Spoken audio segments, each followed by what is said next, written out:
Good afternoon, or good evening, better said. Today, my colleague Fernando and I will be talking about the Separatist Education and Exclusion and Interruptions model. It is for the course 6570 Bilingual Education with Dr. Kevin Carroll. Let's begin with a quick intro. So I think it's important to note that the term bilingual education is often used unambiguously and sort of recklessly because it is undoubtedly elusive, and thus we need to identify its different forms because there are so many applications in the field, many of which lead to positive and negative bilingual outcomes. To begin, a distinction should definitely be made between education that utilizes and promotes two languages versus monolingual education in a second language, which restricts or all but entirely hinders a second language from developing. And this is typically used with language minority children. There are classrooms where there is formal instruction, which fosters bilingualism, and then there are classrooms where bilingual children may be present, but bilingualism is not actively promoted. Despite these rather different examples, bilingual education is nevertheless used as a catch-all or umbrella term, despite these differences in applications. This chapter is dedicated to different bilingual models, and our presentations will focus on separatist and exclusion and interruption models, all of which we argue hinder and prevent bilingualism from properly developing. So we're going to start talking about separatist education, and there are a couple of things that I want you guys to understand about it. First of all, it kind of surfaced due to the threats it may have to a culture. It doesn't necessarily matter whether it's a minority group that's trying to persevere like its threatened way of life, or if it's a majority culture that's fearing the influence of an unassimilated minority group. And there could be a couple of reasons as to why it even surfaced. It can be seen as a response to multiculturalism or to a bilingual curriculum in school.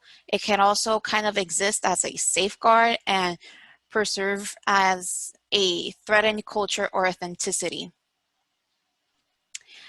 It, this model can also function as other models that will be discussed in class.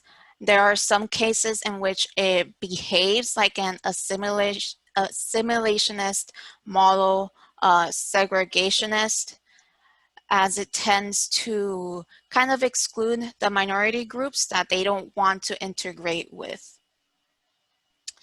Therefore, it can be said that this model does not promote strong bilingualism, and it's a weak form of bilingualism as it tends to lead to limited bilingualism at best, therefore isolating them to prioritize promoting a minority language or culture.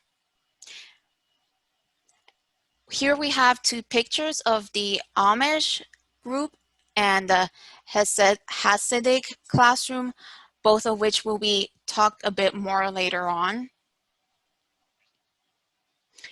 Essentially, the goal of this model is to foster monolingualism and monoculturalism, and it's pretty rare for a school to have this model and school or society to have this model. And an example of potential groups of people that encourage this model is the Hasidic yeshivas and the Amish schools, as they tended to create their own educational models and do not really interact as much with general society. Their models tend to parallel but also diverse from our own.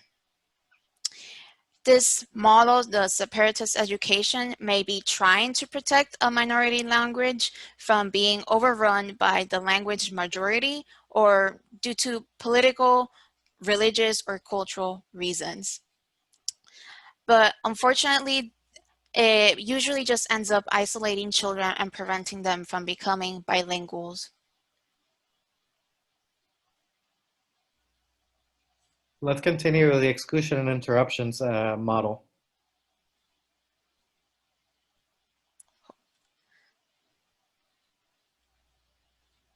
So in this model, language minority students are excluded from a meaningful education. Some of the children are deprived from even accessing a formal education. We've talked about aggressive assimilationist models that limit or eliminate bilingualism from developing. But now imagine a model that excludes and interrupts deliberately. This model is neglectful, it's malfeasant, it abuses children, and can be considered to be human rights violations. Exclusion models occur in remote areas or countries in crisis. It happens when there's societal collapse or periods of turmoil, such as war, famine, or a refugee crisis. The oppressed minority groups either have virtually no schools in their communities or are deprived of schooling entirely because they do not want to be integrated in society by the ruling culture. The ostracized groups in otherwise functional countries are also denied access to national schools or formal jobs as well. This model is not exclusive to developing countries, but it also happens on our own soil in a modern and developed country like the United States. For example, immigrant and refugee students are referred to as students with interrupted formal education. Continue.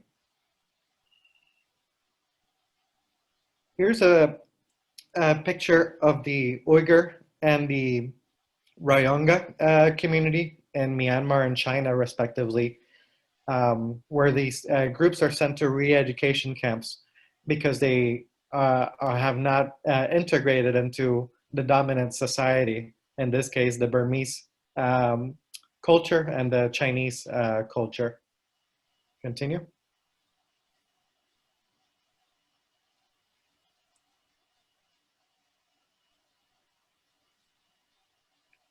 And here are some pictures of. I'm sorry. Here are some pictures of Uyghur students, Navajo children, and then children that are currently detained in ICE detainment camps and on the border. Continue. So examples of exclusion and interruptions models.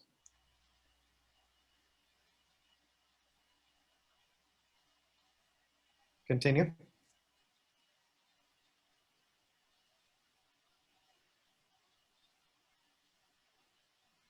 Foreign language programs for majority language students seldom result in students becoming proficient bilinguals. These electives are kind of a farce, really, maybe creating incipient bilinguals at best. The goal is not to create bilinguals, but to half-heartedly introduce students to another language. Monolingual forms are clearly assimilationist-oriented and most often result in students who can only speak one language. However, this chapter has also revealed that weak forms of bilingual education are also designed under assimilationist frameworks, which usually lead to limited levels of bilingualism. Without a doubt, separatist and exclusion models fall in this category. Certainly, there is little support in the US for a separatist form of education in which only the home language is used. There is a high degree of support for English language proficiency for all children, and there are more bilingual than monolingual programs in the nation. When questions are phrased so that bilingual education includes proficiency in both languages, then generally it can be said that there's consensus support for bilingual education. And to kind of wrap that up, I want to kind of mention this bit that says this English only assimilationist approach for every student is all too often fraught with racist, xenophobic, nationalistic, and isolationist attitudes. To determine oneself to be monolingual at all costs is to deprive oneself of beneficial knowledge in service of another party's worldview, identity. Everyone should have the freedom to choose, no doubt, even if it means being monolingual, but it should never be compulsory. And the English language should unite and create stronger bonds. Everyone gains from bilingualism, and it shouldn't be politicized or manipulated to manufacture further polarization. And that is it. Thank you for paying attention. If you want to learn more about it, you may check out this video. And thank you.